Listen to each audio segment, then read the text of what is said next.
Bonjour, moi je m'appelle Louis Chardin et je fais du jonglage avec les chapeaux.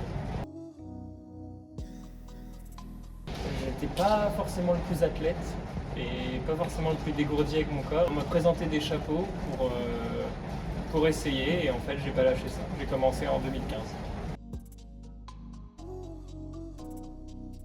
C'est un des seuls objets qui est mou et du coup ce qui évite tous les chocs ou toute la violence de l'objet en fait elle n'existe pas, c'est quelque chose de très très rond. Donc c'est ça le plus agréable et justement quand une figure marche, quand c'est en contact sur le corps c'est super fluide. C'est ça qui est vraiment différent je trouve des autres objets. Figure signature pour l'instant je la cherche. Mais mes figures préférées, je pense qu'il y a le 7 chapeau, parce que c'est un objectif technique.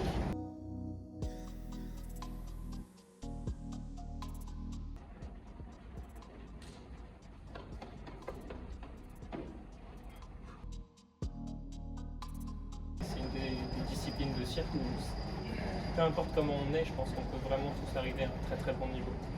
On n'a pas beaucoup de jongleurs chapeau, donc ça serait vraiment top. Il y en a un peu plus, et qu'il y ait des femmes qui viennent aussi dans le milieu du jonglage, ça serait aussi top. Je vais vous montrer une figure qui est vraiment emblématique des chapeaux, c'est celle-là, c'est ce qui se fait depuis des générations. Donc en fait, le principe c'est que le chapeau tourne autour des doigts et il reste toujours en contact. Et donc le but ça va être de soulager un peu le poids du chapeau et pour qu'arriver en haut, on puisse lui donner de la rotation. On peut partir des jambes, lever le bras et tourner. Donc on va utiliser le pouce pour pousser sur la partie extérieure. Et voilà, le but c'est vraiment que ça reste sur les doigts.